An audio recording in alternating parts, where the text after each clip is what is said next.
క్షమించండి. యాక్చువల్గా అది కొంచెం ప్రాబ్లం ఉన్నది, నాకు సెట్ అవ్వట్లేదు. సో చదువుతున్న పాఠ్య భాగము మధ్యాహ్న కాలం వేళ. ఈ మధ్యాహ్న కాలం వేళలో కీర్తనల గ్రంథము 122వ అధ్యాయము 7వ వచనము మరి ఒకసారి చదువుకుందాం. కీర్తనల గ్రంథము 22వ అధ్యాయము 122వ అధ్యాయము క్షమించండి కీర్తనల గ్రంథము 122వ అధ్యాయము 7వ వచనము. నీ ప్రాకారములలో నెమ్మది కలుగునుగాక, నీ నగరులలో క్షేమముండునుగాక. నీ ప్రాకారములలో నెమ్మది కలుగునుగాక, నీ నగరులలో క్షేమముండునుగాక. ఈరోజు ఎందుకు వచ్చాము మనం అందరం? ఈరోజు ఏంటి, ఎందుకు వచ్చాము? ఉపవాస ప్రార్థన నిమిత్తమే వచ్చాము. అంటే మనము దేనికోసం ప్రార్థన చేయాలి? మన నగరులు, మన ప్రాకారాలు ఎలా ఉండాలంట? ప్రాకారములు నెమ్మదిగా ఉండాలి, నగరులు క్షేమంగా ఉండాలి. ఈ రెండు విషయాలు ఈరోజు మనము ధ్యానం చేసుకుందాం. నగరులు, ప్రాకారములు. ప్రాకారములు ఎలా ఉండాలంట? నెమ్మదిగా ఉండాలి. నగరులు ఎలా ఉండాలి? క్షేమముగా ఉండాలి. మనము దేవుని సన్నిధిలో ఉన్నప్పుడు ఎవరు కూడా నిద్రపోతున్నారో మరి ఆలోచిస్తున్నారో తెలియదు, కానీ నిద్రపోకుండా వినడానికి ప్రయత్నం చేయండి, పెద్దవారైనా చిన్నవారైనా. కీర్తనలు 122వ అధ్యాయం 7వ వచనంలో దావీదు భక్తుడు అంటున్నాడు. ఇక్కడ ఎవరి గురించి చెప్తున్నాడంటే యెరూషలేము గురించి చెప్తున్నాడు. యెరూషలేము చుట్టూ ఉన్నటువంటి ప్రాకారం. ప్రాకారం అంటే ఏంటి? ప్రాకారం అంటే ఏంటి? గోడలు, ప్రహారీ గోడలు అంటారు కదా. అంటే చుట్టూ ప్రాకారములు ఎందుకుంటాయి? మన ఇంటి చుట్టూ కాంపౌండ్ వాళ్ళు ఎందుకుంటుంది? రక్షణ, ప్రొటెక్షన్ కోసం పెట్టుకుంటాం. ఏది రాకుండా ఉండడానికి, మనం సేఫ్గా ఉండడానికి ప్రాకారం కట్టుకుంటాం. ఇంకొన్నిసార్లు వేరే ఎవరైనా వచ్చి మన స్థలంని ఆక్రమించుకుంటారేమో అని కూడా మనం ఏం చేస్తాము? ప్రాకారం కట్టుకుంటాం, చుట్టూ గోడ ఏర్పరచుకుంటాం. అలాగే యెరూషలేము పట్టణము చుట్టూ కూడా ఏమున్నారంట? ప్రాకారము ఉంది. ప్రాకారము ఎంత ఎత్తుగా కట్టారంటే చాలా ఎత్తుగా, అట్లీస్ట్ 80 feet అంత హైట్ కట్టేవాళ్ళంట. ఒక ఎగ్జాంపుల్ మనం చూడొచ్చు. రాహాబ్ అనే వేశ్య ఎక్కడ ఉన్నింది? ఎరికో గోడలు కొంచెం ముందు ఎట్లా ఉన్నింది? ఆమె ఆ ఎత్తైనటువంటి ప్రహారీ గోడలలో పైననే, అంత ఎత్తైన ప్రదేశంలోనే ఆమె ఉండేది. రాహాబ్ అనే వేశ్య ఉండేది. అక్కడికి ఎవరు వచ్చారు? వేగుల వారు వచ్చారు. వేగుల వారు వచ్చి వాళ్ళు ఏం చేశారు? ఇశ్రాయేలు దేశంలో వేగుల వారు ఇశ్రాయేలు వచ్చి ఎరికో పట్టణమును ఏం చేయాలనుకున్నారు? ఆక్రమించుకోవాలనుకున్నారు. అంటే అంత ఎత్తుగా దేవుడు వాళ్ళకి ఆలోచన విధంగా ఉన్నప్పుడు ఆ కాలంలో యుద్ధములు ఎక్కువ జరుగుతున్నాయి కాబట్టి వచ్చి ఏం చేస్తారో అని వాళ్ళు ఏం చేసేవాళ్ళు? ఎత్తుగా కట్టుకునేవాళ్ళు, చాలా ఎత్తు. ఆ ఎత్తు పైన కూడా ఆ కోటలు అదంతా ఎంత బాగా కట్టుకునేవాళ్ళంటే ఎవరు వచ్చి దాన్ని కూల్చని విధంగా కట్టుకునేవాళ్ళు. అంత స్ట్రాంగ్గా బేస్ చేసుకునేవాళ్ళు అనమాట. అంత స్ట్రాంగ్గా ప్రాకారాలు కట్టేది. అంతే. దావీదు భక్తుడు అంటాడు, యెరూషలేము గురించి మాట్లాడుతున్నాడు కదా. పైన చూడండి, మనము 6వ వచనంలో యెరూషలేము యొక్క క్షేమము కొరకు ఏం చేయాలంట? ప్రార్థన చేయుడి. యెరూషలేమా, నిన్ను ప్రేమించువారు వర్ధిల్లుదురు. మొట్టమొదటి వచనంలో 122వ అధ్యాయం మొట్టమొదటి వచనంలో ఏమని వ్రాయబడింది? యెహోవా మందిరమునకు వెళ్ళుదామని జనులు నాతో అనినప్పుడు నేను సంతోషించి. ఎంతమంది సంతోషంగా దేవుడి సన్నిధికి వచ్చారు.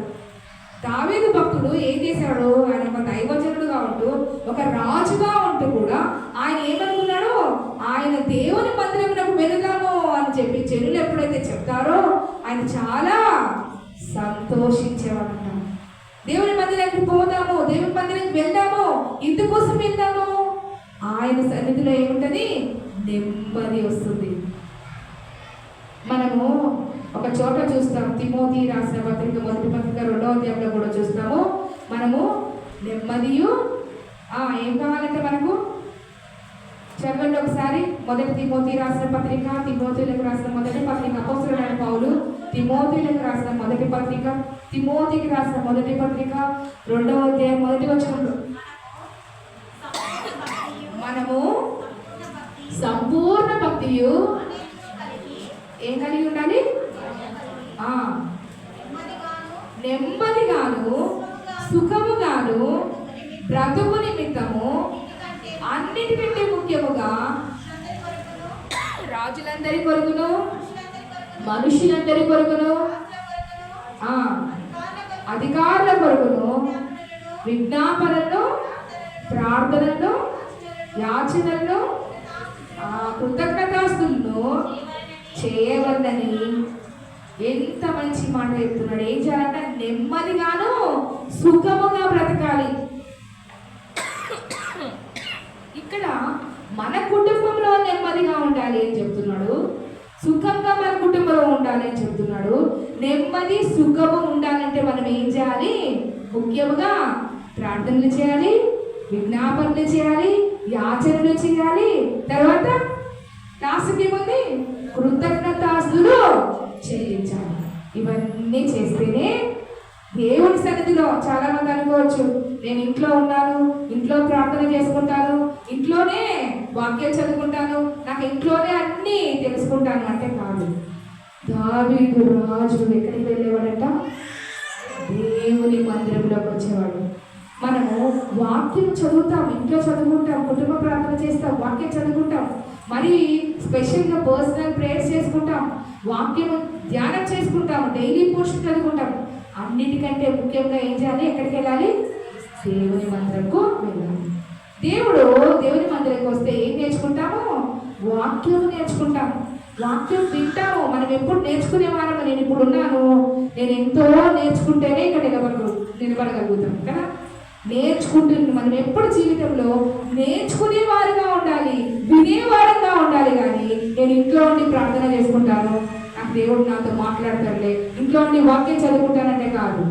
ఏమన్నట్టు 122 మొదటి వచనంలో యెహోవా మందిరమునకు వెళ్ళుదమని జనులు నాతో అనినప్పుడు నేను సంతోషించెదను.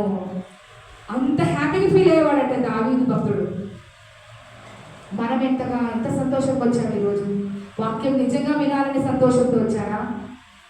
ఎవరికి ఈ వాక్యం తగులుతుంది, ఎవరికి ఈ వాక్యం గుచ్చుకుంటుంది అని చూడడానికి వచ్చారా? మేము దేనికోసం వచ్చాము? మనము ఈ వాక్యం వారికి కరెక్ట్, ఈరోజు మాట్లాడిన వాక్యమో వారికి కరెక్ట్ అని మాట్లాడుకోవడానికి వచ్చామా? అనుకోవడానికి వచ్చామా? దేనికోసం మనం దేవుని మందిరానికి వస్తున్నాము?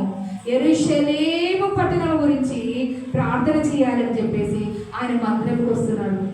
మనం చేస్తున్నామా? మన భారతదేశం కోసం ప్రార్థన చేస్తున్నామా? మన రాష్ట్రం కోసం ప్రార్థన చేస్తున్నామా? ఎక్కడికి వచ్చి ప్రార్థన చేయాలి? మరి ముఖ్యంగా మందిరంకి వచ్చి ప్రార్థన చేయాలి. ఈరోజు ఉపవాస ప్రార్థన అంటే ఏం చేయాలి? 12 గంటల నుంచి 3 గంటల వరకు మనం ఎక్కడ గడపాలి? దేవుని మందిరంలో గడపాలి. అదే దేవుడు కోరుకుంటున్నాడు. దావీదు భక్తుని దగ్గరికి వచ్చి జనులందరూ వచ్చి అడుగుతున్నారంట, అయ్యా మందిరంకి వెళ్దామా అని అడిగితే వెంటనే ఆయన సంతోషిస్తున్నాడంట. సంతోషిస్తూ ఆయన మాట్లాడుతున్నాడు. కింది వచనాల్లో ఏమన్నాడు? యెరూషలేము గురించి మాట్లాడుతూ, నీ ప్రాకారములలో నెమ్మది కలుగునుగాక, నీ నగరులలో ఏం కావాలి? క్షేమము కలుగునుగాక. మనం ఎంతమంది ప్రార్థన చేస్తున్నాం? మన ప్రాకారములు, మన చుట్టూ ఉన్నటువంటి ప్రాకారములలో నెమ్మది కలగాలని, మన నగరులలో క్షేమము కలగాలని మనం ప్రార్థన చేస్తున్నామా? అలా ప్రార్థన జీవితం మనకు ఉందా? అది కూడా ఎస్పెషల్ ఎక్కడ ఉండాలి? దేవుని మందిరములో ఉండాలి. మనం దేవుని మందిరం పొందాము, దేవుని మందిరంలో సంతోషగానాలతో స్తుతిస్తూ ఆయన వాక్యం వింటూ నేర్చుకునే వారంగా ఉందాం, వినేవారుగా ఉందాం. మనం అందరికీ చెప్తాం కానీ మనం అవి పాటించము. చాలా మంది అదే చేస్తారు కదా, చెబుతూనే ఉంటాం కానీ వాటిని పాటించే వారంగా ఉంటాం. బైబిల్ అంతా తెలుసు, నాకు లేఖనాలన్నీ తెలుసు అంటాం కానీ అవి పాటించేది మన జీవితంలోనే ఉండదు. ఎవరైనా ఏమైనా అన్నారు, ఏదైనా జరిగిందంటే వెంటనే వారికి కాల్ చేసి వాళ్ళకి ఇన్ఫర్మేషన్ ఇస్తారు. అదిగో మీ ఇంట్లో వాళ్ళకి ఇలా జరిగింది, మీ ఇంట్లో వాళ్ళకి ఇలా జరిగింది, ఇప్పుడు ఛాన్స్ దొరికింది, ఇప్పుడు చూద్దామా, ఇప్పుడు ఏం చేద్దాం వాళ్ళని అని ఆలోచన రీతిగానే బ్రతుకుతున్నాం. కానీ జీవితంలో మనం ఎలా ఉన్నాము? అవును కదా, అని ఆలోచించే విధంగా ఉన్నామా లేదా? మన ప్రాకారంలో నెమ్మది ఉండాలి, క్షేమం ఉండాలి మన నగరులలో అని మనము చూద్దాం. మరి దేవుడు చెప్పిన మాట ప్రాకారములలో నెమ్మది, క్షమించండి, నాకు నిన్న అక్కడికి వెళ్ళాను, పిల్లకాలం వెళ్ళి నాకు చాలా బాగా. మరి మనం చూద్దాం. ఇదే కీర్తనల గ్రంథము,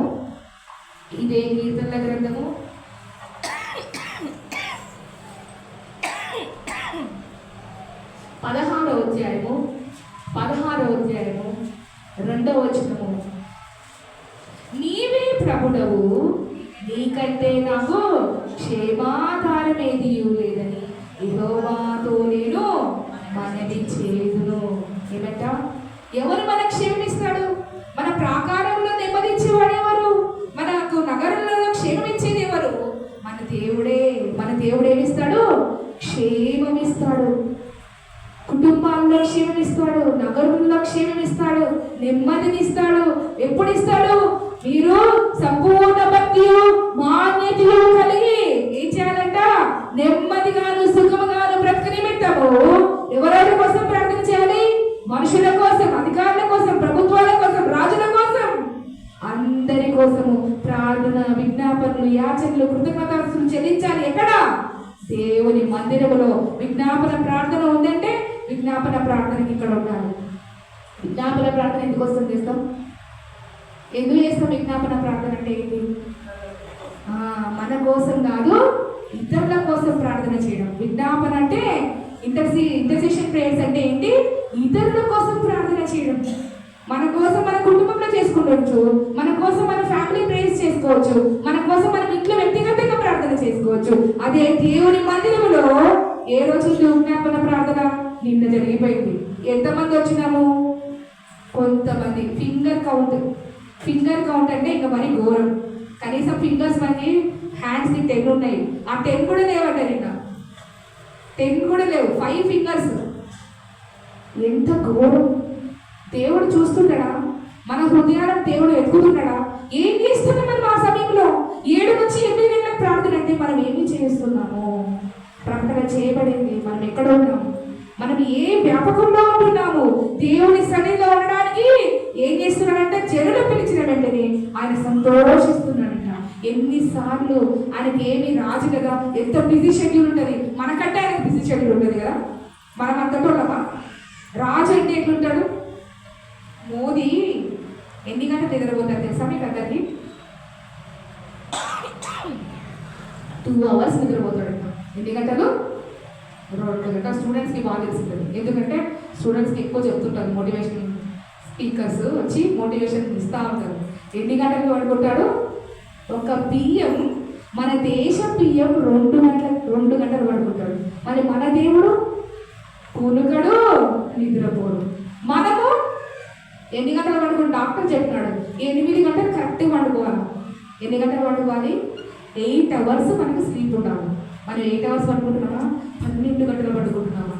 పగలంతా నిద్రపోతున్నామా? రాత్రి అంతా నిద్రపోతున్నామా? లేకుంటే ఎన్ని గంటలు మనం నిద్రకి ఇస్తున్నాం ప్రాముఖ్యత? 6 గంటల, 8 గంటల? మన జీవితంలో మనం నిద్రకి ఇస్తున్నామేమో ఎక్కువ సమయము, కానీ దేవుని సన్నిధిలో గడపడానికి, రావడానికి ఎక్కడ పోతున్నాము? 7 నుంచి 8 కంటే అందరు ఇక్కడ ఉండాలి. మన సంఘమే కదా, ఎవరో కాదు కదా, బయటి వాళ్ళు కాదు కదా. మన సంఘస్థులందరూ ఉంటే సంఘం అంతా నిండిపోతా ఉంటే, అందరూ విజ్ఞాపన ప్రార్థన చేస్తూ ఉంటే, ఇంకా దేవుడు మనం ప్రార్థన చేస్తాము. సంఘ సరిహద్దులు విశాలపరచమని ఎంతమంది నోటుతో అంటారు, అంతమంది నోటుతో అనేది కాదు. ఎక్కడ ఉండాలి? ఇక్కడ ఉండాలి. ప్రార్థన చేసినప్పుడు కాదు.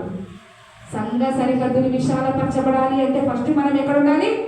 దేవుని మందిరంలో ఉండాలి. ప్రాకారములలో నెమ్మది కలగాలంటే దేవుని మందిరంకి రావాలి. నగరంలో క్షేమం కలగాలంటే దేవుని మందిరములో దావీదు భక్తుని వలె మనం కనబడాలి. అలాంటి జీవితం మనకు ఉందా లేదా? ఒకసారి ఆలోచిద్దాం. దేవుడు మనతో మాట్లాడుతున్నాడు ఈ మధ్యాహ్న కాలం వేళలో. దేవా, నేనైతే నీ వాక్యం ప్రచురం వినడానికి నేను వేగమే నీ సన్నిధికి వస్తానయ్యా. నీ సన్నిధిలో విజ్ఞాపన ప్రార్థన చేస్తానయ్యా. నా కోసము కాదు ప్రభువా, నా ఇంట్లో ఉన్నటువంటి వారందరి కోసం ప్రార్థన చేస్తానయ్యా. మా ఇంట్లో ఇంకా ఎవరో నమ్మలేదు, ఎవరో నీ సన్నిధికి రావడం లేదు, ఎంత ప్రార్థన చేస్తే సన్నిధిలో అందరూ ఏం చేస్తారు? ఏకీభవిస్తారు. పరిశుద్ధులందరూ ఎదుట ప్రార్థన చేస్తే దేవుడు అన్నాడు, ఎక్కడ 2-3 నా నామమున ఉంటారో ఏకీభవించి ప్రార్థన చేస్తారో ఇక్కడ ఆయన ఉంటాడంట. 2-3 కదా పాస్టర్మ, ఇంతమంది మేము ఎందుకు రావాలా? 2-3 ప్రార్థనగా దేవుడు ఏంటాడంటే అది నీకు తెలియాలి. 2-3 చాలు అనుకుంటే అది నీ హృదయానికి తెలియాలి. ఏమి? దేవుని సన్నిధిలో ఉంటే ఏకీభవించి పరిశుద్ధులతో ప్రార్థన చేస్తే దేవుడు దీవెన ఎన్నో కుమరిస్తాడు. మనం చూద్దాం 119వ కీర్తన 119వ కీర్తన 119వ కీర్తన 50వ వచనం. నీ వాక్యములను బ్రతికించి ఉన్నది, నా బాధలో ఇదే నాకు నెమ్మది కలిగించుచున్నది. వాక్యం ఎక్కడ వింటామండి? ఇంట్లో వింటామా? వాక్యం ఇంట్లో వింటున్నామా? వాక్యం అనేది మనం ఇంట్లో వింటామా? ఆడింటాము? ఏమా వాక్యం టీవీలో జైపాల్ గారు వాక్యం చెప్తే వింటాము, చర్చిలో నిద్రపోతాం. అదే కదా మనం చేసేది. ఆయన ఏం చెప్తాడు? కళ్ళమూని కథ చెప్తాడు, కప్ప కథ, నక్క కథ, జింక కథ చెప్తాడు. మనం అవైతే బాగా జైపాల్ గారు మాటలైతే వింటాం, చర్చిలో అయితే కొనిగి నిద్రపోతున్నాం. దేవుడు చూస్తున్నాడని ధైర్యం భయం లేదా మనకు? దేవుడు సన్నిధిలో ఉన్నప్పుడు ఎదురెట్లు వస్తుంది. ఫుల్ తినేసి వచ్చినామా? ఇదో ఉపవాస ప్రార్థన కదా, ఉపవాస ప్రార్థన అంటే ఇంకా అన్నీ ఉండాలి కదా. సర్లే, ఒకవేళ మనకు షుగర్ బీపీ ఏదో ఉంది, టాబ్లెట్ వేసుకోవాలి కదా, తినేసి వచ్చినాం. తినేసి వస్తే ప్రార్థనలో నిద్రపోవాలని అర్థమా? దేవుడు వింటున్నాడు, దేవుడు చూస్తున్నాడు అన్న భయం అంటారు. ఏమంటా? నీ వాక్యము నన్ను బ్రతికించుచున్నది, నా బాధలో నెమ్మది, నీ ప్రాకారములలో నెమ్మది కలుగునుగాక అని దావీదు భక్తుడు అన్నట్టుగా మన ఇంట్లో నెమ్మది కావాలంటే మనం ఏం చేయాలి? వాక్యము వినాలి. ఎక్కడ వినాలి వాక్యము? టీవీలో ముందర కూర్చొని వాక్యం వినేది కాదు. ఎక్కడ వినాలి? సంఘం ఉంది, మనకు ఒక సంఘం ఉంది, మనం ఏర్పాటు చేసుకున్న సంఘం ఉంది. ఆ సంఘం కొందాం, వాక్యం నేర్చుకుందాం అని దేవుని సన్నిధికి రావాలి. వాక్యం నేర్చుకుంటే మనకి ఏమొస్తుంది? బాధలో నెమ్మది వస్తుంది. ఎప్పుడు చూసిన రోగాలు వస్తాయి. ఎందుకు వస్తాయి రోగాలు? హాస్పిటల్ ఖర్చుని పెడుతున్నాము. దేవుని సన్నిధిలో లేనందుకే, దేవుని సన్నిధికి వచ్చి ప్రార్థన చేయనందుకే రోగాలు వచ్చేది, హాస్పిటల్లో ఖర్చు పెట్టేది. దేవుడు బాగు చేస్తాడని నమ్మకం లేదా? దేవుడు నెమ్మదికి ఇస్తాడని నమ్మకం లేదా? అనారోగ్య సమస్య వచ్చినా దేవుడు బాగు చేస్తాడన్ను దేవుని మందిరంలో నేను ప్రార్థన చేద్దాము. నీ వాక్యమే నన్ను బ్రతికించుచున్నది, నా బాధలో నెమ్మదినిస్తుంది. బాధలో, శ్రమలో, ఇక్కడలో, అనారోగ్య సమస్యలో బలహీనంగా ఉన్నప్పుడు దేవుడు ఏం చేస్తాడు? నెమ్మదినిచ్చే దేవుడు. ఆ దేవుడు వాక్యం వినడానికి ఎక్కడికి రావాలి? దేవుని మందిరంలో గడుపుదాం, దేవుని వాక్యం నేర్చుకుందాం. అందరం నేర్చుకునే వారంగా ఉండాలి, కానీ వాక్యాన్ని తెలుసుకొని మనం మానకూడదు. సామెతల గ్రంథం 17వ అధ్యాయం చూద్దాము. సామెతల గ్రంథం 17వ అధ్యాయం 1వ వచనం చూద్దాం. రుచి అయిన భోజన పదార్థములున్నను కలహంతో కూడి ఉండిన ఇంటలుట కంటే నెమ్మది కలిగి ఉండి వట్టి రొట్టె ముక్క తిరుట మేలు. వట్టి రొట్టె ముక్క, వట్టి రొట్టె ఎట్లుంటది? గట్టిగా పెట్టదు కదా, సాఫ్ట్గా ఉండే ఫుడ్ తింటాం. ఇప్పుడు ఏం చేస్తున్నాం అందరము? మోస్ట్లీ డయాబెటిక్ పేషెంట్స్ ఏం చేస్తారు? సాఫ్ట్ ఫుడ్కి వెళ్ళిపోతారు. ఏది సాఫ్ట్ ఫుడ్? ఈజీగా డైజెషన్ కావడానికి. ఏది సాఫ్ట్ ఫుడ్? నేనైతే దాన్ని కాంక్రీట్ ఫుడ్ అంటాను. లేజీ విమెన్స్ ఈజీ ఫుడ్ అంటారు. Lazy women's easy food. నేను వర్క్ చేస్తున్నప్పుడు, నేను మల్లారెడ్డి ఇంజనీరింగ్ కాలేజ్లో హైదరాబాద్లో పనిచేస్తున్నప్పుడు నాకు ఏం వంటలు రావు. త్వరగా వంట చేయాలంటే ఏం చేస్తాం? లేజీ విమెన్స్ ఈజీ ఫుడ్ అని పేరు పెట్టుకున్నాం మేము. నా కలీగ్ ఒక అమ్మాయి, ఇంకొక స్టూడెంట్ ఉంటుంది. త్వరగా అయిపోయే ఫుడ్ ఏంటిది? మేము చాలా లేజీ. ఈజీ ఫుడ్ ఏంటి? ఉప్మా. ఓకే, ఉప్మా తొందరగా అయిపోతుంది. ఏదో సేమియా ఉప్మా, ఏదో ఒక ఉప్మా త్వరగా అయిపోతుంది. వైట్ రవ్వ కానీ గోధుమ రవ్వ కానీ ఏం చేసినామో ఈజీగా నీళ్ళు పోసి దాంట్లో పోసి కలుపుకొని ఏదో పికిలో ఏదో కడితే తినేసిపోతుంది కదా. లేజీ విమెన్స్ ఈజీ ఫుడ్ అంటారు. మా పిల్లలు అంటుంటారు తొందరగా చేసుకుని ఎవరు సోమర్ చేసుకుంటారంట ఉప్మా. ఇప్పుడు ఏమైంది తెలుసా? ఆ upma lazy women's easy food కాదు, అది అది కాంక్రీట్ ఫుడ్ అయిపోయింది. అరగనే అరగదంట తిన్నా కూడా. అందుకోసం అది ఎవరికి ఇస్తున్నారు ఎక్కువ? డయాబెటిక్ పేషెంట్స్ ఎక్కువ తింటారు ఉప్మా. నాకు కూడా ఇష్టమైన ఫుడ్ అదే, ఎందుకంటే అక్కడ ఎక్కువ తిన్నాను కాబట్టి నాకు ఈజీ ఫుడ్ ఏమో కానీ పక్కన పెట్టేసి, కానీ ఉప్మా అంటే అది ఇష్టం. అంత సాఫ్ట్ ఫుడ్కి మనం వెళ్ళిపోతున్నాం. కానీ ఇక్కడ దేవుడు ఏమన్నాడు? ఒక మాట 17:2 లాస్ట్ లైన్ లో, నెమ్మది కలిగి ఉండి వట్టి రొట్టె ముక్క తింట మేలు. వట్టి రొట్టె ఎంత కరకరలాడుతుంది, గట్టిగా పళ్ళన్నీ ఉపయోగించి గట్టిగా నమ్మరాలి. అంత గట్టి ఫుడ్ తీసుకున్నా. ఎక్కడ ఉంది గట్టి ఫుడ్? ఎక్కడ వస్తుంది? ఇదే వాక్యమే ఒక గట్టి ఫుడ్. రొట్టె ముక్క, చిన్న రొట్టె ముక్క చాలు. వట్టి రొట్టె ముక్క మేలు. మన జీవితంలో నెమ్మది కలగాలంటే ఏం చేయాలి? వట్టి రొట్టె ముక్క తినాలి. ఎంతమందికి అనుభవం ఉంది రొట్టె ముక్క తినడు? తిన్నారమ్మా? Very good. ఒక్కరే చేస్తున్నారు. అమ్మ ఒక్కటే తిన్నట్టుంది వట్టి రొట్టె ముక్క. మా మదర్ ఏం చేసేదంటే, మా అమ్మ, మాకు రొట్టెలు అంటే ఇష్టమే కదా, చపాతీ అంటే చాలా ఇష్టం. రోజు రాత్రి చపాతీ తినాల్సింది. అయితే ఎప్పుడైనా పొరపాటున రొట్టె కానీ ఇంట్లో ఉందనుకోండి, తినమని చెప్పేసి అవన్నీ మిగిలిపోతే ఏం చేస్తారు తెలుసా? తినం కదా రాత్రి. ఆ రొట్టె, జొన్న రొట్టె అంటేనే అవి హేట్ ఇట్ అనమాట. పచ్చ జొన్నలు కూడా వేస్తారు కదా, చాలా మంది మాకు పల్లెటూళ్ళలో తెచ్చిస్తారు, డాడీ వాళ్ళ సేవకులు కాబట్టి. పచ్చ జొన్నలు, ఆ జొన్నలు పిండితో రొట్టె చేస్తారు. మా మమ్మీకి ఎక్కువ వచ్చేది కాదు, కానీ మా మేనంత వాళ్ళు ఎక్కువ చేసేవాళ్ళు. ఆ రొట్టె మిగిలిపోతాయి. ఎవరు తినలేదు అనుకోండి, తినం కాబట్టి అవి ఉంటాయి. ఏం చేస్తుంది? ఇట్లా కాదు వీళ్ళు తినరని చెప్పి మార్నింగ్ దాన్ని చిన్న చిన్న పీసులు చేస్తుంది. బెల్లం పాకం లాగా, అంటే పాకం అంటే జస్ట్ సిరప్, థిక్గా కాకుండా ఒక సిరప్ లాగా వేసి దాంట్లో వేస్తుంది. అది వేసి కప్పలో వేసి స్పూన్ ఇలాచి పౌడర్ వేసి ఇస్తుంది. అప్పుడు ఇలా అందరం తింటాం. రొట్టె ముక్క, గట్టి రొట్టె ముక్క ఏమైపోయింది? అది ఇంత బెల్లం పాకంలో వేసి ఆ సిరప్ జాగరీ సిరప్లోకి వేసి ఇస్తేనే ఆ స్వీట్ స్వీట్ స్వీట్ అని తింటాం. అదే విధంగా వట్టి రొట్టె ముక్క ఉత్తిగా ఇచ్చినారనుకోండి, తినమంటే కూడా అమ్మా ఇది గట్టిగా ఉందేమని తినమంటాం. ఎవరికో తినము వట్టి రొట్టె. ముందు రోజుని నెక్స్ట్ రోజు ఆరిపోయిన తర్వాత తినడానికి ఇబ్బంది పడతాం. పళ్ళు నొప్పి వస్తాయా? చిన్న వయసులో పళ్ళు నొప్పి వస్తాయా? ముసలి వాళ్ళే, ఆ పెద్ద ఆడ ఇంటికి తిన్నట్టుంది చూడండి. అంటే పళ్ళు ఇంకా గట్టి పడతాయి తెలుసా కానీ? పళ్ళు అనేటివి గట్టి పదార్థాలు నమగడం వల్ల ఇంకా గట్టి పడతాయి. చిగుళ్ళు, గమ్స్ లూజ్ కావు. ఎంతమందికి ఎముకలు తినడం అలవాటు ఉంది? బోన్స్. ఆ బోన్స్ తిన్న వాళ్ళు పళ్ళు కూడా గట్టిగా ఉంటాయి. చాలా కాలం పళ్ళు ఊడిపోవాలి వాళ్ళకి. వట్టి రొట్టె ముక్క తింట మేలు. ఎందుకోసము? నెమ్మది కలగడానికి. దేవుడు ఈ మధ్యాహ్న కాలంలో చెప్తున్నాడు, వాక్యం వినండి, వాక్యం నేర్చుకుందాం.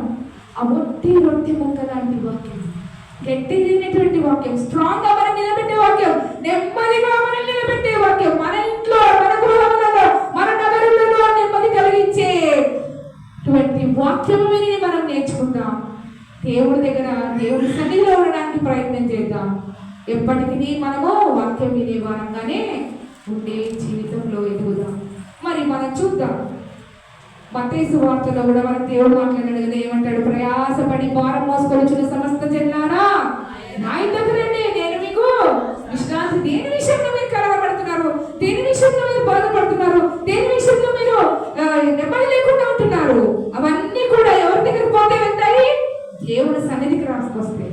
ప్రయాసపడి భారం మోసుకొచ్చిన సమస్త జనులారా. ఇంత ముందు కూడా చెప్పినాను, ఒక అంకుల్ కార్ డ్రైవ్ చేసుకుంటూ వెళ్తున్నాడు. వెళ్తా అంటే దారిలో ఒక ఆవిడ, ఒక ముసలి ఆవిడ తల మీద ఒక మూట పట్టుకొని పోతుంది. ఒక బట్టల మూటలో ఏదో సంథింగ్, ఒక బరువు తల మీద పెట్టుకొని పోతా ఉంది. ఆమెకి హెల్ప్ చేద్దామనే ప్రయత్నంలో ఆయన ఏమన్నాడు, పాపము ముసలి ఆవిడ ఒకటే తీసుకొని వెళ్తుంది అని కారు ఆపి, అమ్మ ఎక్కడికి వెళ్ళాలంటే, ఆ ఊరికి నేను కనిపిస్తున్న ఊరికి అన్నది.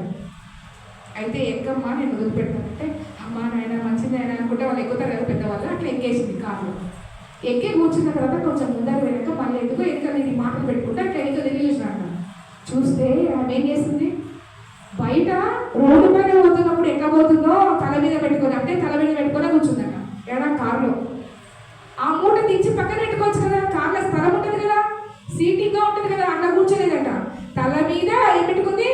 భారం పెట్టుకొనే కూర్చున్నట్ట. అతను అన్నాడంట, ఏమ్మా నువ్వు అది మోసుకొని పోతున్నావని చూసి నేను జాలిపడి కారు ఆపి నేను ఎక్కించుకున్నా డ్రాప్ చేద్దామని. నువ్వు చూస్తే ఆ తల మీద భారం ఇంకా అలాగా పెట్టుకొని కూర్చున్నావు కదమ్మా. మనం అట్లే చేస్తున్నాం మన జీవితంలో. దేవుడు చెప్పాడు ఆ భారం పోగొట్టాలనే దేవుడు చెప్తున్నాడు. ప్రయాసపడి భారం మోసుకొచ్చిన సమస్త జనులారా నా యొద్దకు రండి, నేను మీకు విశ్రాంతిని ఇస్తానంటే మనం ఏం చేస్తామో ఆ భారం అంతా మన తల మీద పెట్టుకొని చింతిస్తూనే ఉంటాం. చింతించి మనం ఏమి చేయలేము. ఒక మన హైట్ 3 ఎక్కువ చేసుకోలేము, తక్కువ చేసుకోలేము. అటువంటి జీవితాల్లో మనం ఉంటున్నాము. కానీ చింత చేస్తూనే ఉంటాము. మీ చింత యావత్ ఎవరికి అప్పచెప్పాలి? దేవునికి అప్పచెప్పమని చెప్తుంటే మనం ఏం చేస్తాము? ఆ భారం అంతా మన మీద మోసుకొని జీవితాల్లో మనం గడుపుతూ ఉంటాం. అటువంటి జీవితం మనకు వద్దు. దేవుడే చెప్తున్నాడు, నీకు విశ్రాంతిని ఇస్తానన్నాడు. మా తల్లి ఎప్పుడు ప్రార్థన చేసేది, నా బిడ్డలకు విశ్రాంతి నేనా, నా బిడ్డలకు విశ్రాంతి నేనా అని ప్రార్థన చేసేదట. పర్సనల్ ప్రేయర్స్లో నా బిడ్డలకు విశ్రాంతి. విశ్రాంతి అంటే ఏంటి? మామూలుగా మనం మాట్లాడుకుంటే విశ్రాంతి అంటే ఏంటి? నిద్ర, రెస్ట్, పడుకోవడం అని అర్థం. మామూలుగా అర్థం తీసుకుంటే మా మమ్మీ నా బిడ్డలకు విశ్రాంతి ఇవ్వమంటే విశ్రాంతి అంటే రోజు పడుకో నిద్రపోండి అని అర్థం కదా మామూలుగా అనుకుంటే. కానీ అది కాదు. తన హృదయంలో వేదన బాధ ఏంటంటే బిడ్డలు చిన్నప్పటి నుండి కష్టపడ్డారు, ఆ కష్టానికి ఫలితం ఏమిటైనా అని అడిగిందంట. ఆ భారమంతా పోగొట్టని ఆయన ప్రార్థన చేసింది. అది మనం తీసుకోవాల్సింది. కొంతమంది విశ్రాంతి అంటే ఏంటబ్బా? విశ్రాంతి అంటే నిద్ర. నిద్రపోమని దేవుడు చెప్పటం లేదు. ఏమని చెప్తున్నాడు? మత్తయి సువార్త 11వ అధ్యాయం 28వ వచనంలో ప్రయాసపడి భారం మోసుకొనుచున్న సమస్త జనులారా నా యొద్దకు రండి, నేను మీకు విశ్రాంతి కలుగజేతును. నేను సాత్వికుడను, దీన మనస్సు గలవాడను కనుక మీ మీద నా కాడి ఎత్తుకొని నా యొద్ద నేర్చుకొనుడి, అప్పుడు మీ ప్రాణములకు విశ్రాంతి దొరుకును. నీ మీద నా కాడి ఎత్తుకొని నా యొద్ద నేర్చుకొనుడి అంటే మనం ఏం చేస్తాం? ఇంట్లో టీవీ ముందర కూర్చొని వాక్యం విన్నాం కదా సార్లు ఏ పోతాం కానీ చర్చికి అనుకుంటాం.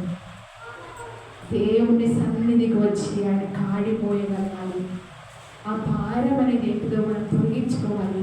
దేవుడు విశ్రాంతి ఇస్తా అన్నాడు. ఆ కాడి ఎత్తుకొని ఆయన దగ్గరికి వస్తే ఆయన ఎన్నో నేర్పిస్తాడు. వాక్యం ద్వారా దేవుడు మనతో మాట్లాడతాడు. ఆ వాక్యం విని మనం మన హృదయాల్లో పెట్టుకునేది కాకుండా ఇతరులకు కూడా మనము ఆ వాక్యంలో పంచే బిడ్డలుగా ఉండాలి. అలాంటి జీవితం మనం కలిగి ఉండాలి. అందుకని దేవుడు పౌలు భక్తుడు ఈ లోకంలో ఉన్నప్పుడు ఆయన ఒకరిని మెచ్చుకున్నాడు. ఎవరిని చెప్పండి? పౌలు భక్తుడికి ప్రియమైన శిష్యుడు ఎవరు చెప్పాలి? పౌలుకు ప్రియ కుమారుడు కూడా మెచ్చుకున్నాడు. ఎవరు? నా కుమారుడా అంటాడు. ఎవరు? అపోస్తలుడైన పౌలు తిమోతిని అంటాడు, నా ప్రియ కుమారుడా. అని కుమారుడా? పౌలు పెళ్లి చేసుకోలేదు కదా, కానీ ఆయన కుమారుడా. మొన్న అక్క మాట్లాడుతున్నాడు, నా కొడక ఇది దక్కన నా కొడక అనేసరికి నాకు అప్పుడే అబ్బా ఎంత ఫీలింగో. అంటే అంత దగ్గర తిన్నాం అనమాట, అంత క్లోజ్నెస్. పౌలుకు తిమోతికి ఉన్నటువంటి సంబంధము ఆత్మీయ సంబంధములో ఒక బిడ్డగా ఒక కుమారుడిగా చూస్తున్నటువంటి తిమోతి ఏం చేస్తాడో చూద్దాం. చూడండి ఎంత మంచి మాట రాసి పెట్టారు. చూడండి ఇక్కడ 1 తెస్సలోనికలకు రాసిన పత్రిక 5వ అధ్యాయము 1 తెస్సలోనికలకు రాసిన పత్రిక 5వ అధ్యాయం 11వ వచనము.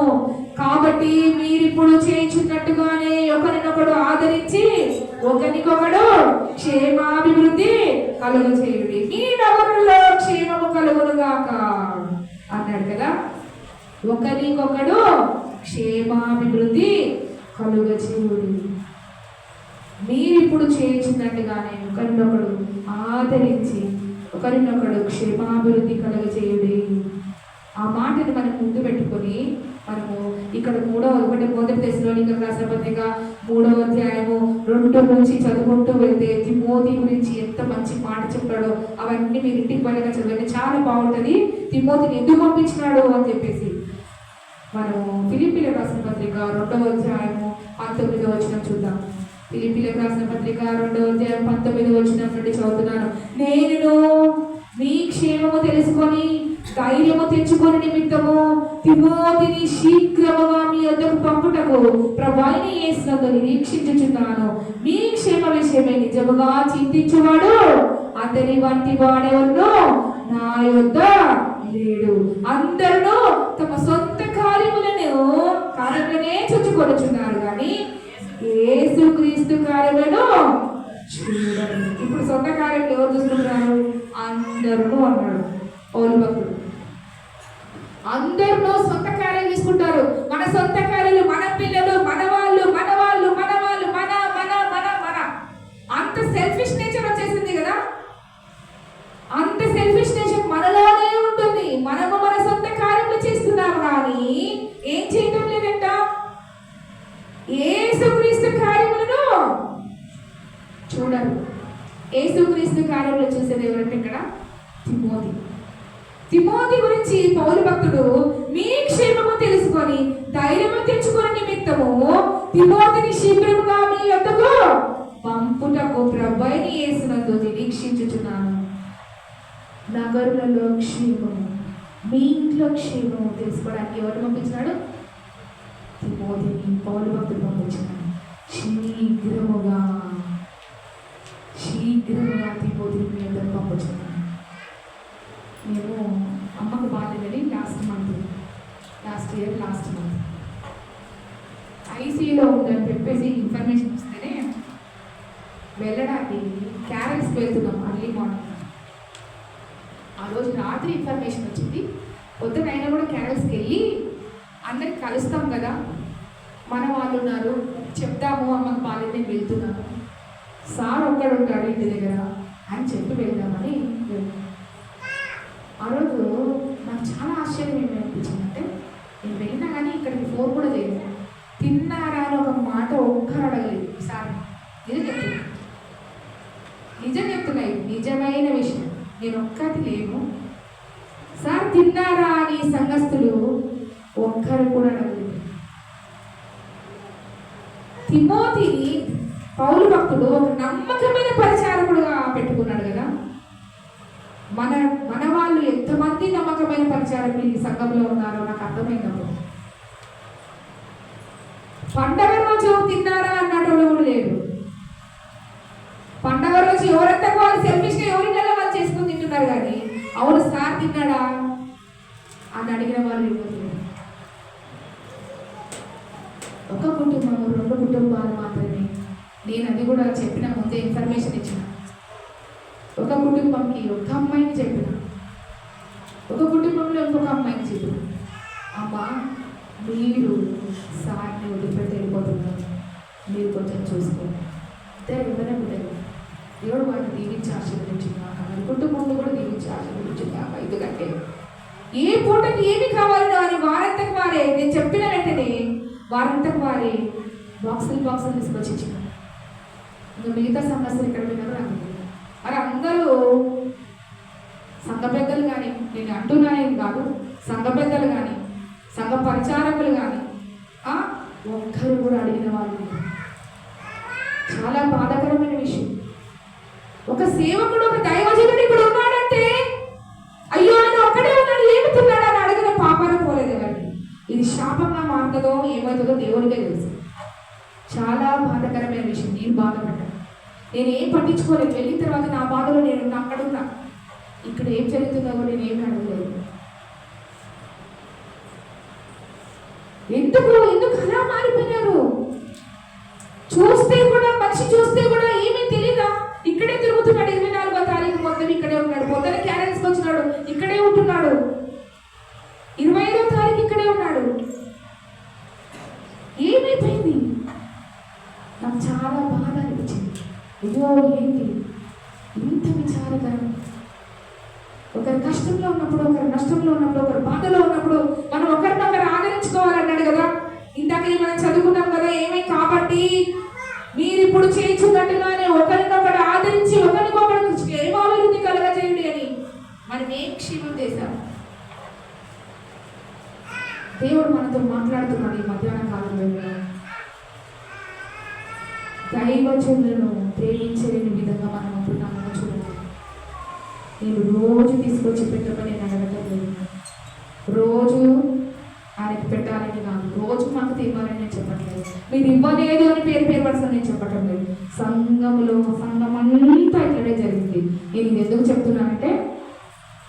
Everybody are in their own works. నీ కార్యములను చూసుకుంటున్నాడు కానీ ఎవరి కార్యంలో చూడటం లేదంట. యేసుక్రీస్తు కార్యములను చూడటం లేదు. అవును, ఏం జరుగుతుంది? దేవుని సేవకుల మధ్యలో ఏం జరుగుతుంది? లేకపోతే సంఘంలో ఏం జరుగుతుంది? ఏమేమో మనము సొంత కార్యములన్నీ మనము గమనించుకుంటాం, సొంత కార్యముల మీద ఎక్కువ ఆసక్తి చూపిస్తాం కానీ ప్రభు కార్యములను ఆసక్తి చూపించుతుంది. అందుకని ఆయన తిమోతిని మెచ్చుకున్నాడు. చూడండి, నేను మీ క్షేమము తెలుసుకొని ధైర్యము తెచ్చుకొని నిమిత్తము తిమోతిని శీఘ్రముగా మీ యొద్దకు పంపుటకు ప్రభువైన యేసునందు నిరీక్షించుచున్నాను. నేనైతే కాల్స్ చేసినాను, కొంతమందికి కాల్స్ చేసినాను. ఏమక్క అసలు మీరు ఎవరిని సాటి పట్టించుకోలేదు, కాల్స్ చేసినాను. అదే వారి కోసం, వారి పిల్లల కోసం నేను ప్రార్థనలు చేస్తుంటున్నాను. వారి క్షేమం కోసం ప్రార్థన చేసినాం కదా, వారికి ఒక్కరు గుర్తుకు రాలేకపోయారు, ఒక్క పర్సన్ గుర్తుకు రాలేదా అన్న బాధతో నేను అడిగి కాల్ చేశాను. ఎందుకంటే తనతో నేను చెప్పి వెళ్ళాను కూడా, క్యారల్స్కి వెళ్ళినప్పుడు తనతో కూడా చెప్పాను, కానీ నో రెస్పాన్స్. అటువంటి జీవితంలో మనం ఉంటున్నామో చూసుకోండి ఒకసారి. ప్రేమ కలిగి జీవించాలి, ఒకరినొకరు ప్రేమతో మాట్లాడుకోవాలి. ఇప్పుడు కాలం అయిపోయింది, హాయ్ హలో వందనాలు పోయింది, అన్ని పోయింది. లేకుంటే గుడ్ మార్నింగ్ స్టైల్ అనమాట, గుడ్ మార్నింగ్, లేదంటే హాయ్ హాయ్ అక్క, హలో అక్క. వందనాలు చెప్పుకోండి అని దేవుడు చెప్తే ఎంత మంచి మాట మనకు చదివిస్తారు. మీకు ఏమని రాయబడింది? మత్తయి సువార్త 5వ అధ్యాయము, మత్తయి సువార్త 5వ అధ్యాయం. దేవుడు కొండ మీద ప్రసంగం చేస్తున్నప్పుడే చెప్పాడు. ఏం చెప్పాడు చూడండి, 46వ వచనం, 46వ వచనంలో, 47వ వచనంలో కూడా ఉంది. మీ సహోదరులకు మాత్రం వందనం చేసిన ఎడలా మీరు ఎక్కువ చేయుచున్నదేమి? మిమ్మల్ని ప్రేమించి వారిని ప్రేమించిన ఎడలా మీకు ఏమి ఫలం? నిజమే, మనకి ఎవరైతే ఉంగరం పెడతారో నెక్స్ట్ వానికి ఉంగరం పెడతాం. మనకి ఎవరైతే చీర పెడతారో మళ్ళీ వాళ్ళకి చీర పెడతాం. ముయ్యకు ఏమిట్లో ఏ ఫంక్షన్ వచ్చినా మనం ఏం చేస్తాం? ఏదో ఒకటి ఇస్తాం. ఎందుకంటే రేపు మాకు పిల్లలు ఉన్నారు కదా, నాకు వాళ్ళు రిటర్న్ ఇస్తే బాగుంటుంది కదా అని ఆలోచిస్తాం. దేవుని సేవకుడు రిటర్న్ ఇస్తాడా? దేవుని సేవకుడు మళ్ళీ తిరిగి అన్నం పెట్టగలుగుతాడా? ఆయన ఏం పెట్టాడు కదా, ఎందుకు పెట్టాలి? అదే కదా మనం ఆలోచించేది. ఒకసారి ఆలోచించుకోండి, మనం ఏం చేస్తున్నాము? దేవుని సేవకుల్ని ప్రేమించే బిడ్డలుగా ఉన్నామా, లేకపోతే ఇలాంటి జీవితంలో మనం జీవిస్తున్నాము? వందనాలు చెప్పుకుంటున్నామా? ఒకరికొకరు అందరు బంధువులే ఉండిండొచ్చు, కానీ అక్క చెల్లెలి వదిన అన్న తమ్ముడు బావ మరిది ఏమో ఉండిండొచ్చు, కానీ వందలు ఒకరికొకరు చెప్పుకుంటున్నామా? మనమే చెప్పుకుంటున్నాము, కానీ అది ఎవరు చేస్తున్నారు? అన్య చెల్లు కూడా చేస్తున్నారు. బయట అందరూ గుడ్ మార్నింగ్ అని చెప్తారు, హాయ్ అని చెప్తారు, హలో అని చెప్తారు. మన సంఘంలో ఒకరికొకరు వందనములు చెప్పుకుంటున్నామా? ప్రేమ కలిగి జీవిస్తున్నామా లేదా? నెమ్మదిగా ఉండాలి, క్షేమము కలగాలి, ఇవన్నీ చేయాలి. క్షేమము, నువ్వు క్షేమం గురించి తెలుసుకోవాలంటే శీఘ్రంగా ఎవరిని పంపిస్తున్నాడు? తిమోతిని పంపిస్తున్నాడు పౌలు భక్తుడు. ఆ సంఘంలో ఏం జరుగుతుందో చూడగలిగి నేనైతే వెళ్ళలేకపోతున్నాను. ఆయన ధైర్యంతో పంపించినాడు తిమోతిని. అక్కడికి వెళ్ళి ఆయన ఏం చేస్తున్నాడంటే మళ్ళీ ఒకసారి చూద్దాం. ఆ వాక్యము ఫిలిప్పీయులకు రాసిన పత్రిక 2వ అధ్యాయము 20వ వచనంలో ఏమని రాయబడి ఉంది? మీ క్షేమ విషయమై నిజముగా చింతించువాడు అతని వంటి వాడెవడను నా యొద్ద లేడు. మన సంఘ కాపరి అందరి కోసం చింతిస్తున్నాడు, మన సంఘ కాపరి అందరి కోసం ప్రార్థన చేస్తాడు. మనం ఎవరి గురించి చింతిస్తున్నాము? ఎవరి క్షేమం గురించి చింతిస్తున్నామో ఆలోచించండి. దేవుడు ఈ రోజు మీతో మాట్లాడుతున్నాడు. ఏమని? మీ క్షేమ విషయమై నిజముగా చింతించువాడు అతని వంటి వాడెవడు నా యొద్ద లేడు. మీరే పెట్టుకున్నారు కదా సేవకుడిని, మీరే పెట్టుకున్నారు. ఎన్నుకొని వాళ్ళు ఎవరో నాకు తెలియదు, కానీ వాళ్ళ గురించి అవుట్ ఆఫ్ క్వశ్చన్. ఎన్నుకున్న వాళ్ళు, కనీసం ఎన్నుకున్న వాళ్ళు ఆయన క్షేమం గురించి ఆలోచించినారా? ఆ 2 రోజులు అది నేను ఆలోచిస్తున్నాను. మనం నెమ్మది కలిగించేవారుగా, క్షేమము కలిగించేవారుగా ఎవరికి ప్రార్థన చేయాలి? దేవునికి ప్రార్థన చేయాలి. తిమోతి భక్తుడు ఆయన నిత్యముగా చింతించేవాడు, మన క్షేమం కోసం ప్రార్థన చేసేవాడు. దైవజనులు అంటే ఏం చేస్తారు? మన క్షేమం కోసము, మనం అనారోగ్య స్థితిలో ఉన్నప్పుడు, బలహీనంగా ఉన్నప్పుడు, ఆ పాపంలో కొట్టుమిట్టాడుతున్నప్పుడు, అయ్యో ఈ బిడ్డలు వెళ్ళిపోతున్నారేమో, వారు మనసు పొందుకోవాలి, ఈ బిడ్డలకు ఏమి లేదు, అక్కర్లు ఉన్నారా, అవసరతలు ఉన్నారా, అప్పుల పనులు ఉన్నారా, ఆర్థిక సమస్యలు ఉన్నాయా, అనారోగ్య సమస్య ఉందా అని ప్రార్థిస్తూ క్షేమం కోసం ప్రార్థిస్తున్నాడే, చింతిస్తున్నాడే. అదే మనము ఏం చేస్తున్నాము? మన సొంత కార్యముల మీద మనము ఆసక్తి చూపిస్తున్నాం. అందుకోసమే మనము క్షేమం కలగాలంటే మనం ఏం చేయాలి? మన నగరంలో క్షేమం కలగాలంటే మనం ఏం చేయాలి? ప్రార్థన చేయాలి. ఎక్కడ చేయాలంటే ప్రార్థన? దేవుని మందిరానికి వచ్చి ప్రార్థన చేయాలి. ఇంట్లో వచ్చి నేను ప్రార్థన చేస్తాను, నాకు దేవుడు మాట్లాడతాడు, నాకు దేవుడు బాగా చేస్తాడు, స్వస్థపరుస్తాడు. ఎస్, చేయొచ్చు. నేను కూడా చేసుకుంటాను. నా కోసం ఎవరు ప్రార్థన చేస్తారో, సంఘ పరిస్థితులు అందరూ నాకు బాగాలేదంటే ప్రార్థన చేస్తారు కదా, నా కష్టంలో ఉన్నప్పుడు ఆదుకుంటారు. కానీ దేవుని మందిరంలో మనం చెప్తేనే కదా తెలిసేది. నేను వచ్చి నాకు బాగలేదని దేవుని మందిరంలో చెప్తే అందరం కలిసి ప్రార్థన చేస్తాం. అప్పుడే దేవుడు వింటాడు. ఎన్ని సమస్యలు ఉన్నాయి బయట, మన దేశంలో ఎన్ని సమస్యలు ఉన్నాయి, దేవుడు బిడ్డలకు ఎన్ని రకాలుగా సమస్యలు ఉన్నాయి, ఎంత వేదన ఉంది. వారి కోసం మనం ప్రార్థన చేయాలి. ఎక్కడ చేయాలా? సంఘం అంతా ప్రార్థన చేయాలి. పౌలు శీలలు బంధింపబడినప్పుడు ఎవరు ప్రార్థన చేశారండి? సంఘం అంతా ప్రార్థన చేస్తే చెరసాల ఏమైపోయింది? రద్దలైపోయింది. దేవుడి దూత వచ్చి కాపాడాడు.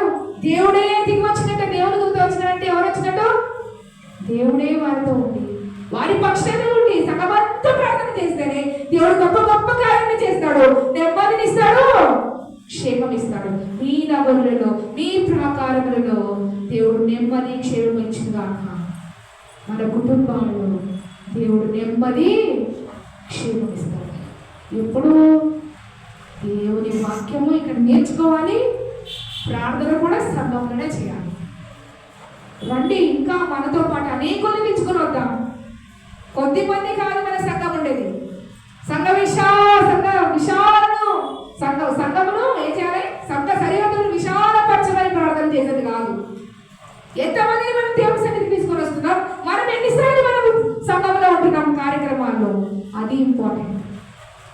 దేవుని సన్నిధికి రండి, దేవుని వాక్యం నేర్చుకోండి, దేవుని సన్నిధిలో ప్రార్థన చేసుకోండి. మన ప్రాకారములలో నెమ్మది, అలాగే మన నగరులలో క్షేమము కలుగునట్లుగా ప్రార్థన చేద్దాం. అందరం కలిసి ప్రార్థన చేద్దాం. అందరం కలిసి ప్రార్థన చేద్దాం. దేవుడు ఆ ప్రార్థన ఆగ్రహిస్తాడు, ఆ ప్రార్థన వింటాడు. విని ఆయన ఆనాడు సంఘమంతా ప్రార్థన చేసినప్పుడు కష్టంలో ఉన్న వారిని దేవుడు ఎలాగైతే కాపాడినాడో, మన సంఘంలో ఉన్న వాళ్ళందరినీ కూడా పోయిన సంవత్సరం ఎంతగా కాపాడాడు, ఈ సంవత్సరం ఇంకా అధికంగా కాపాడనే ఉన్నాడు, అధికంగా ఆశీర్వాదాలు ఇవ్వనే ఉన్నాడు. అటువంటి ఆశీర్వాదాలు కావాలంటే ఎక్కడ కనపడాలి? జనులందరూ నాతో వచ్చి మందిరానికి వెళ్దామంటే సంతోషించాలి. పాచిమొక్క వేసుకొని, వికార మొక్క వేసుకొని దేవుని సన్నిధికి రావాలి. సంతోషం, హ్యాపీనెస్ ఉండాలి. దేవుని మందిరం పోదామంటే పరిగెత్తుకుంటూ రావాలి, వేగిరమే రావాలి, టైం అంటే టైంకి రావాలి. వాక్యం ఏంటి ఎప్పుడు కాదు రావాల్సింది. చాలా మంది ఆదివారం 10 గంటలకంటే లాస్ట్ 16 టైంలో వస్తారు. వాక్యం ఎప్పుడు వింటారు? ఎప్పుడు నేర్చుకుంటాం వాక్యం మనము? అందుకోసమే దేవుని సన్నిధిలో వాక్యం నేర్చుకోవాలి. నీ వాక్యము నా పాదములకు దీపమును, నా త్రోవకు వెలుగునై ఉన్నది. నీ వాక్యము నన్ను బ్రతికించును, నా బాధలు ఏమిస్తని నెమ్మదిస్తాను. నెమ్మది కావాలా? మన నగరులలో క్షేమము కావాలా? మన ఇంట్లో క్షేమం కావాలా? మన ప్రాకారములలో నెమ్మది కావాలా? అట్లాంటప్పుడు మనం ఏం చేయాలి? దేవుని వాక్యం విందాం, దేవుని వాక్యం నేర్చుకుందాం. సంఘంకి వచ్చి దేవుని సంఘంలో అన్ని కార్యక్రమాల్లో పార్టిసిపేట్ అవుదాం. దేవుడు మనందరినీ దీవించి ఆశీర్వదించుగాక. ప్రార్థన చేద్దాం. మనం అందరం కూడా, మనకు ½ అవర్ టైం ఉంది. అందరూ 2 నిమిషాలు ప్రార్థన చేయడానికి ఎక్కువ టైం తీసుకోవద్దండి. 2 నిమిషాలు. మనం ఎంత గంటల సేపు ప్రార్థన చేసినా దేవునికి అంగీకారంగా ఉండాలి. ఎట్లా ఉండాలి? 2 నిమిషాలే చాలు. దేవునికి చాలా ఇష్టపూర్వకంగా చేయండి, హృదయపూర్వకంగా చేయండి. దేవుడు మిమ్మల్ని దీవించి ఆశీర్వదించిన గాక. మెయిన్గా మన సంఘ కార్యక్రమాల కోసం ప్రార్థన చేయండి. ఏంటి వారం కూడికలు చక్కగా జరిగినట్లు అందరూ అనేకులు వచ్చి దేవుడి సన్నిధిలో ఉండడానికి, అలాగే స్త్రీల కూడికలు జరుగుతున్నాయి కదా, వాటిల్లో కూడా దేవుడు మనం షెడ్యూల్ వేసుకున్నాము. స్త్రీలకు దేవుడు ప్రతి ఒక్కరి చేత ఏ విధంగా మనతో మాట్లాడతాడో దేవుడు అపరిశుద్ధాత్మ శక్తితో దేవుడు వాక్యం చెప్పే వాళ్ళని నింపునట్లుగా మనం ప్రార్థన చేద్దాం. దేవుడు అనేకులు మన సంఘస్థులు వాక్యం చెప్పేవారుగా దేవుడు చేయనట్లుగా ప్రార్థన చేద్దాం. అందరూ బహుబలంగా వాడబడినట్లు ప్రార్థన చేద్దాం. ప్రార్థనలోనేమి, వాక్యం చెప్పుటలోనేమి, దేవుని వాక్యం వినుటలోనేమి, దేవుని సన్నిధిలో ఉండడానికి వేగిరమే రావడానికి 7 గంటలకు టైం అంటే 7 గంటల కంటే ముందర రావాలి. 10 నిమిషాల ముందర, 12 గంటల కంటే 12 గంటలకు 10 నిమిషాలు ముందర రావాలి. 1 గంటకు వచ్చినారు ఒక్కరు తప్ప. 1 గంటకు స్టార్ట్ వరుసగా వస్తున్నారు. అది కాదు, దేవుడు అర్ధగంట ముందరనే పరిశుద్ధాత్మ శక్తి దగ్గర సంచారం చేస్తున్నాడట. అలా ఉండాలి. 10 గంటలకు ప్రార్థన ఆదివారం అంటే మన పనులన్నీ తిండగా వేసుకొని రావాలి. కానీ మనం ఏం చేయాలి? అది డ్యూటీ పెట్టాలని తెలుస్తుంది, ఎంప్లాయీస్కి తెలుస్తుంది. నేను 9 గంటల కల్లా కాలేజీలో ఉండాలంటే నేను 7 గంటలకు బస్సు ఎక్కాలి. 2 గంటల ప్రయాణం. నేను సిటీలో ఉంటా, మా కాలేజ్ అవుట్స్కట్స్లో ఉండాలి. కోంపల్లి దాటి పోవాలి. ఎంత బయలుదేరుతున్నా? 2 గంటల బిఫోర్ బయలుదేరుతాం. మనము తమ్ము వేయాలి. అప్పుడు నాకు తమ్ము లేదు, తర్వాత వచ్చింది లేండి. నేను తమ్ము ఒక లాస్ట్ 3 years అప్పుడు తమ్ము వేసిన. అయితే ఇప్పుడు ఫేస్ కదా, మనం లోపలికి పోతున్నప్పుడు ఫేస్ తీసుకుంటుంది. ఇప్పుడు లేకపోతే యాబ్సెంట్, జీతం కట్ అవుతుంది. ఆ రోజు తమ్ముకున్నా ఫేస్ కనపడకున్నా అంత భయముతో మనం పోతామే ఎక్కడికి? ఉద్యోగానికి. మరి దేవుడి సన్నిధికి రావడానికి ఎందుకు? దేవుడు మార్కులు ఇయ్యాడు, దేవుడు జీతం ఇయ్యాడు కదా. ఆదివారం 10 గంటల కంటే ఎంతకు వస్తాము? వాక్యం అయిపోయేటప్పుడన్నా, వాక్యం అయిపోయిన తర్వాత ఆరాధన చేసుకుంటే చాలే, రొట్టె వేసుకుంటే చాలు. ఏమన్నాడు? రొట్టె విరిచిన ఏగులు ఎడతెగకు ఉండమన్నాడు కదా దేవుడు. ఇది ఒకటి చాలా అనుకోవద్దు. మనకు ఆత్మీయ ఆహారం కావాలి. ఆత్మీయ ఆహారం లేకుండా మన జీవితాల్లో ఎంత వచ్చినా కూడా మనం ఫలభరితంగా ఉంటాం. మనం ఇంతకుముందు నేర్చుకున్నాం. పోయినా మీకు ఏమన్నా కావాలంటే కూడా యూట్యూబ్ ఛానల్లో, మన ఛానల్లో అన్ని రికార్డ్ చేసి పెడుతున్నాం ఈ సంవత్సరము. అవన్నీ కూడా వింటుండండి, దేవుని ధ్యానాన్ని వినండి, దేవుని వాక్యం నేర్చుకుందాం. ఇంకా బలంగా వాడబడతాము, బలపరచబడతాం. అందుకనే సమయం పాటించడానికి ప్రయత్నం చేయండి. ఏ ఒక్కరు కూడా లేదు. కాలేజ్ పోవాలన్నా, స్కూల్కి పోవాలన్నా ఏం చేస్తాము? టైంకి అంతా పోతుంది. లేకపోతే గేట్స్ క్లోజ్ చేస్తారు కదా. స్కూల్ కూడా గేట్స్ క్లోజ్ అవుతుంది. హెడ్ మాస్టర్ బయట పీడీ బయట కూర్చొని దెబ్బలేస్తారు, కర్ర వేసుకొని కదా. పీటీ సార్ ఏం చేశాడు?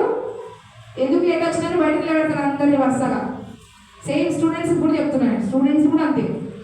టైం అంటే టైంకి వెళ్తాం, గేట్స్ క్లోజ్ చేస్తారు. లేకపోతే క్లాస్లో కూడా సార్ క్లాస్ స్టార్ట్ చేసేటప్పుడు లోపలికి వెళ్తాం, లేకుంటే డోర్ బయట నిలబెడతాం.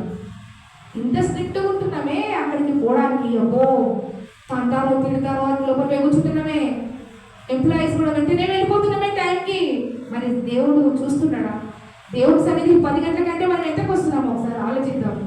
దేవుడి సన్నిధి వేగం రావడానికి ప్రయత్నం చేద్దాం. వారి కొడుకుల కోసం ప్రార్థన చేయండి. స్త్రీలు షెడ్యూల్ వేసినాము, అందరూ దేవుడు మనతో మాట్లాడిన అందరి చేత దేవుడు వాడబడినట్లుగా ప్రార్థన చేద్దాం. తర్వాత మరి అనారోగ్య సమస్యలు ఎవరైనా ఉంటే వారిని జ్ఞాపకం చేస్తాం. ఎస్పెషల్లీ మరియమ్మ గారు బహుబలంగా ఉండటకు కృప చూపించిన దేవుడు.